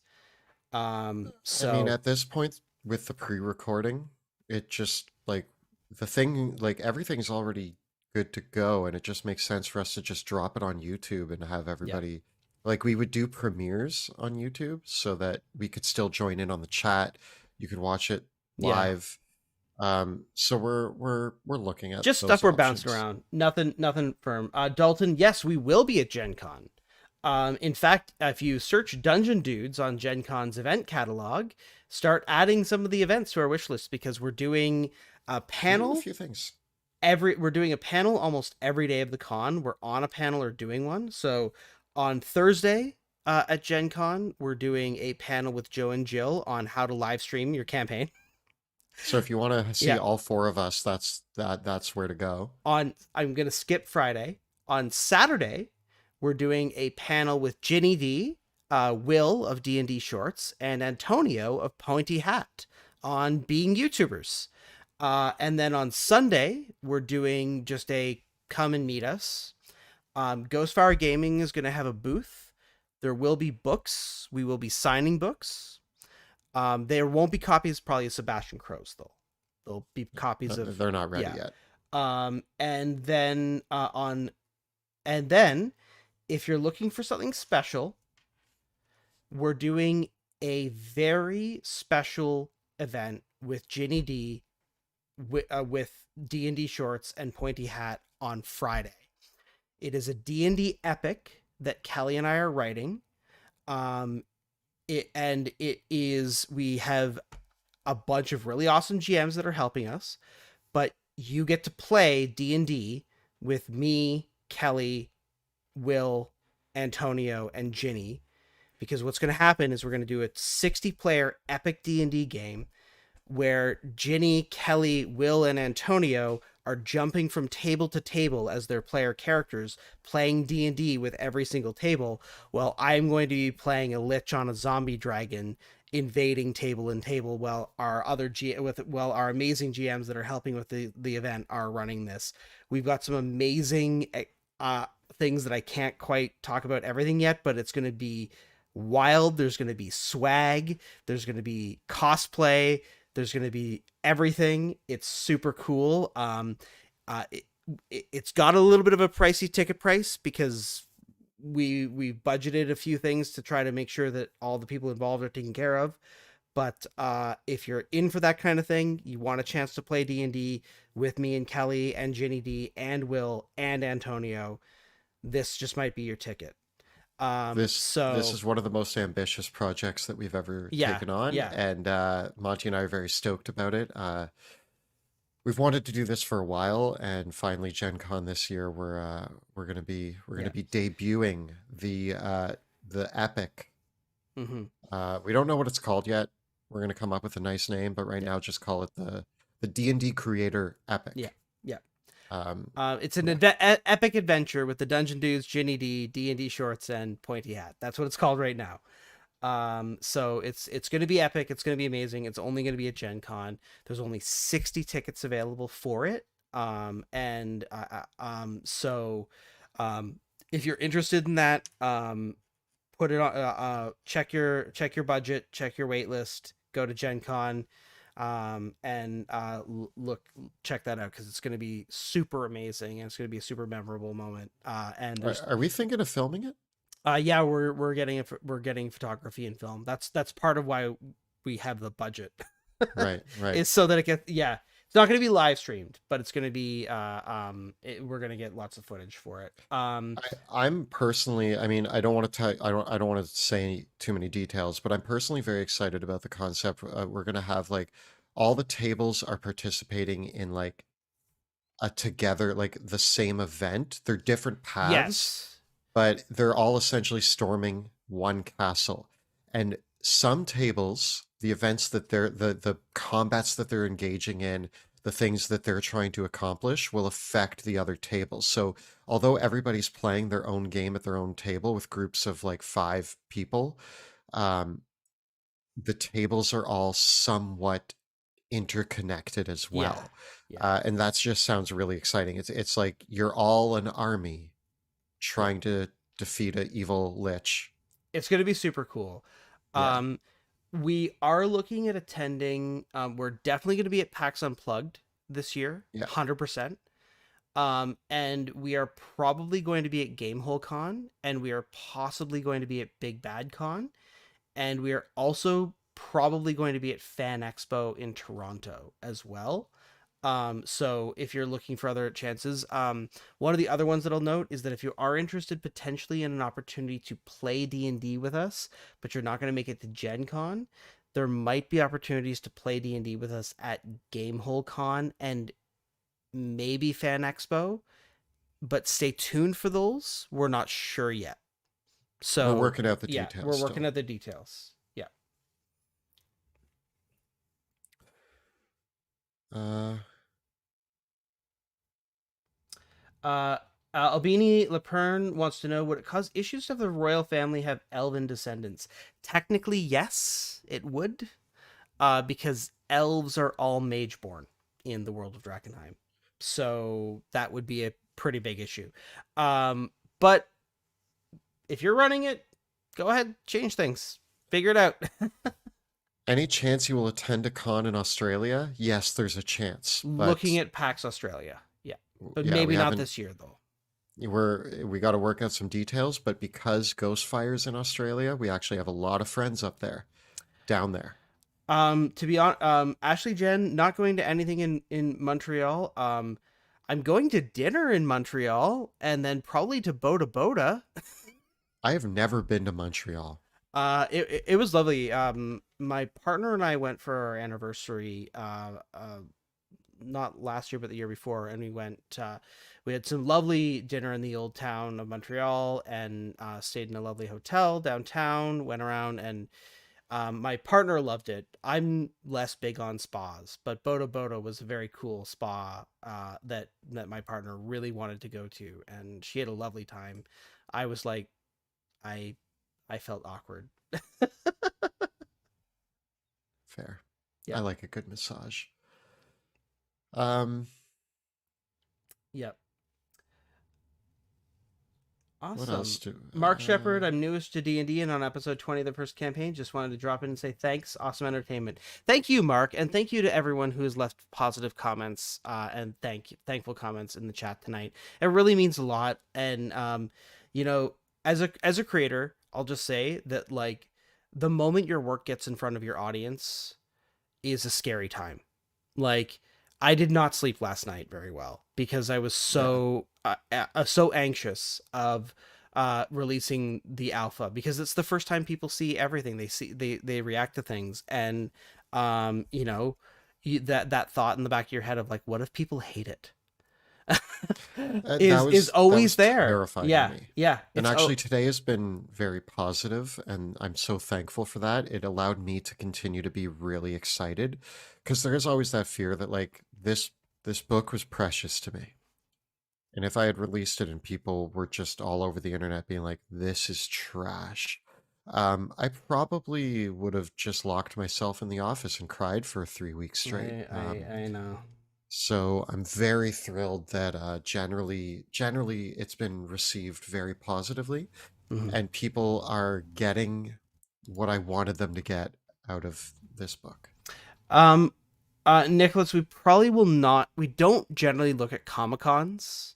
The only like comic convention we kind of consider going to is Fan Expo, because that's in Toronto, so it's our backyard, so it's easier for us to go to those. But generally speaking, we look at conventions that the primary focus is on tabletop gaming, as kind of the conventions that we go to. So the Comic Cons, unfortunately, are less of our thing. But I would love to go to another con elsewhere in Canada. But probably but Comic Con in Montreal hasn't been on our list, I'm afraid. Show us Bruce Pick. Show um, Bruce pick. Okay, let's show me your cats. Show me your cats. Bruce is on page 190. There we go. The 190. thing There with we the go. writhing tail. There is Bruce in his true form. Yeah. Including, you'll notice the phase. His paws are not specifically in one place, neither is his tail. That he also like I okay, things I love about this artwork. First of all, he's a cat, but he's creepy as hell. Um Creepy AF. The extra he eyes are looks weird. yeah, he Yeah. looks both wispy and like smoke, but also tangible but intangible at the same time. It also kind of captures that cats are liquid thing, Yes. right? And he's also long. Like, I feel like there's a lot of internet memes in this manifest. Like, it's like cats are long, they're liquid, they're eldritch horrors. Cats are eldritch horrors, man. This is our interpretation of a regular house cat, but in its if you were to In look its at it with true goggles form. of true Yeah. seeing. Yeah. Yeah. Yeah. Um, so yes, Bruce is inevitable. Yeah. Um, and there is Bruce. Yeah. So that is what Bruce looked like in the latest arc when we found him Mm-hmm. and Indeed. also when we saw him in Dreamland. That's what he Yeah. looked like. Eldritch Longboy. Yeah. Eldritch Liquid Longboy. Yep. Love it. Love it.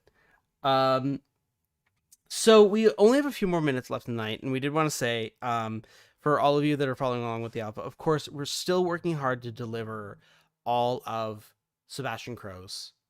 And a few of the other things, and the VTT version of Dungeons of Drakkenheim.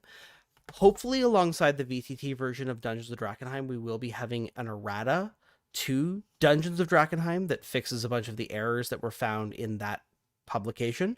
So that's also on our list. But in the meantime, Kelly and I are working on the next Drakkenheim book. We are taking the rest of the year to write it because we do want to have a less compressed writing schedule. And so probably we don't know yet when we're going to be bringing this one to Kickstarter.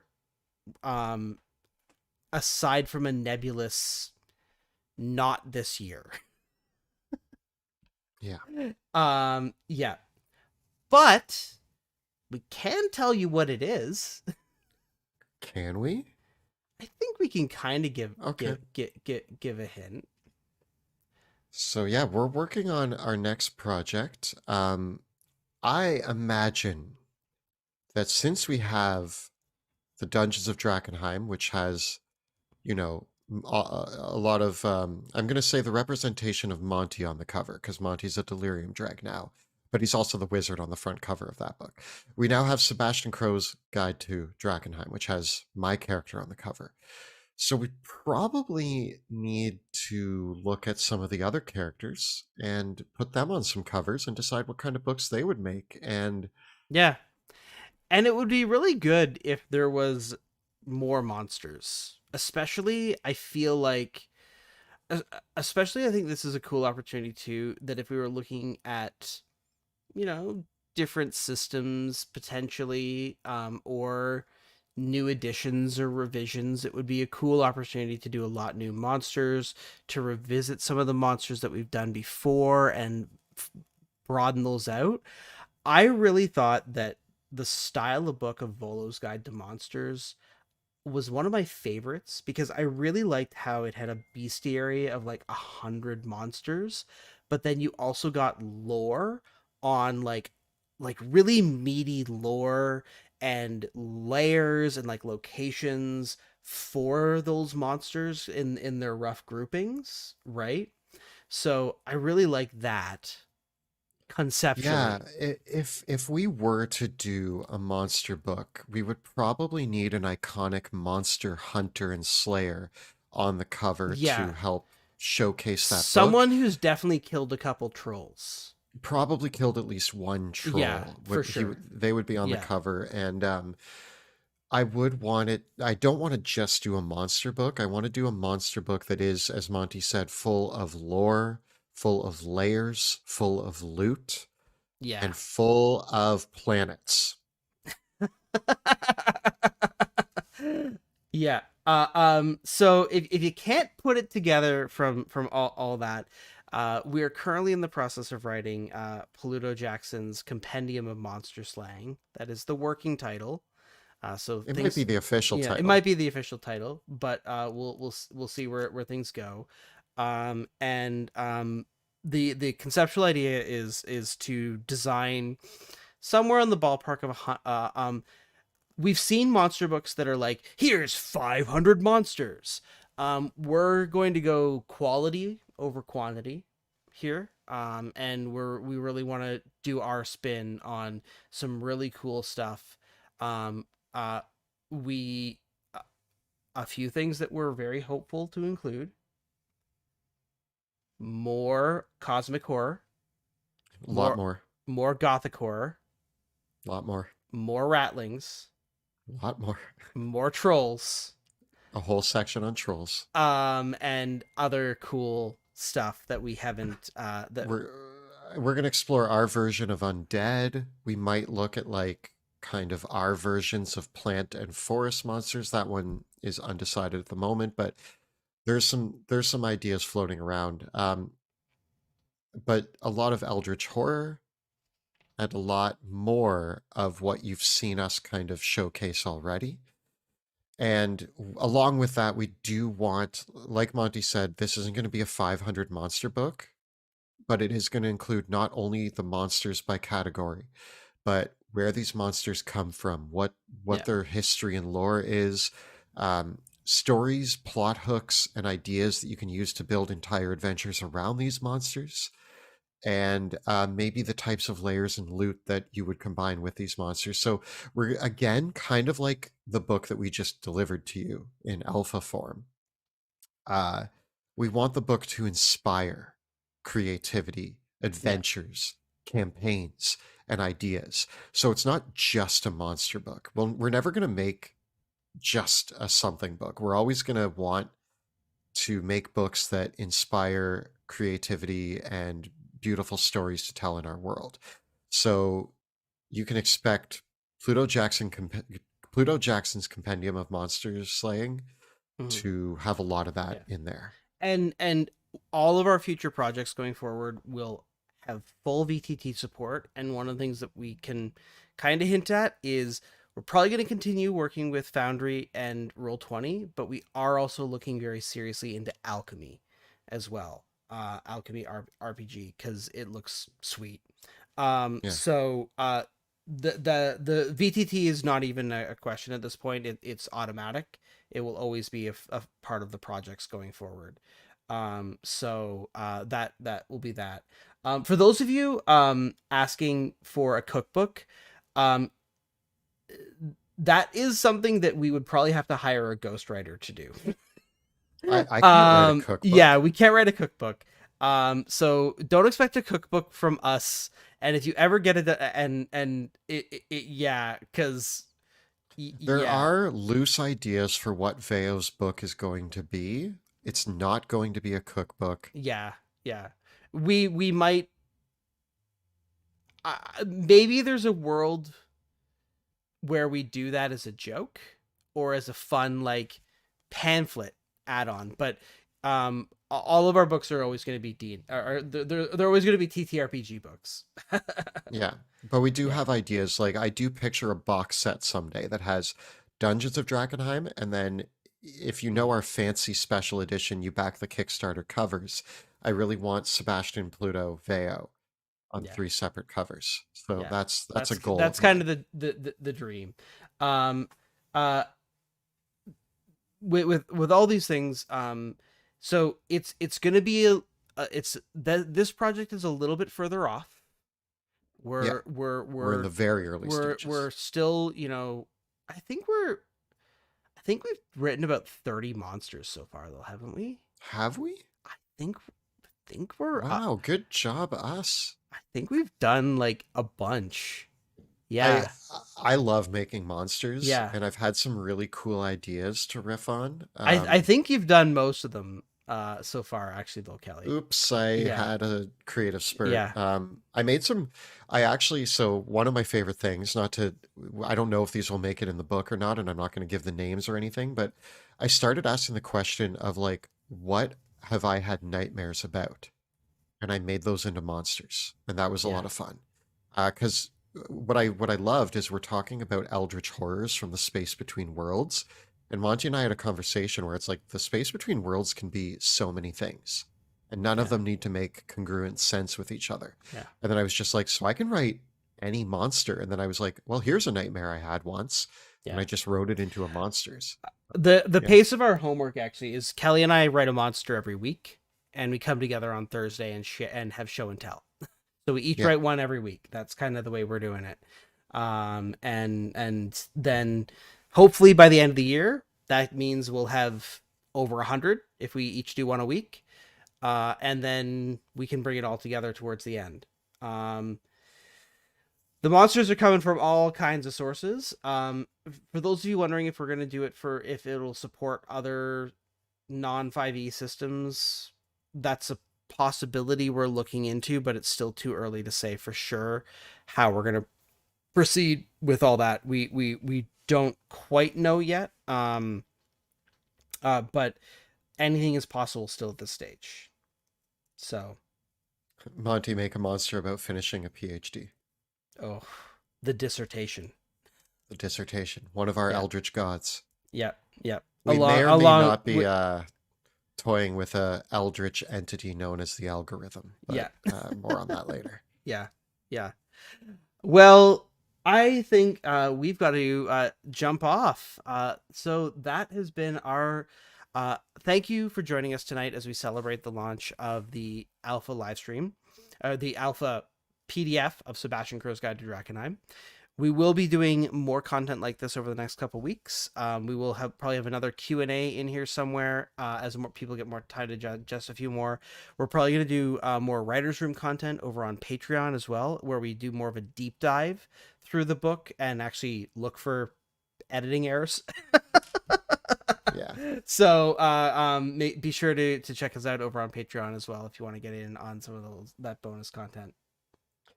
Thank you all so much for being here. Again, we're very excited about releasing this alpha, and I know some people still need to grab their copies. It's still being released. Some people still need to read through it. If you don't know, we do have a Patreon specific Discord community. So if you want to support us on Patreon, you can hop onto our Discord.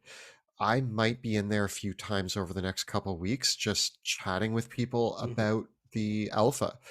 So please feel free to join us on the Discord and come hang out and just chat with Monty and I Yeah. about this alpha, what you like, and please submit all of your feedback to the forums.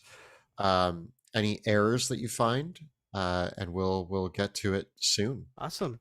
Thank you all so much for joining us. Thank you again, all of you, to all of our backers, viewers, Patreon supporters, and everyone. The work that we do here would not be possible without you.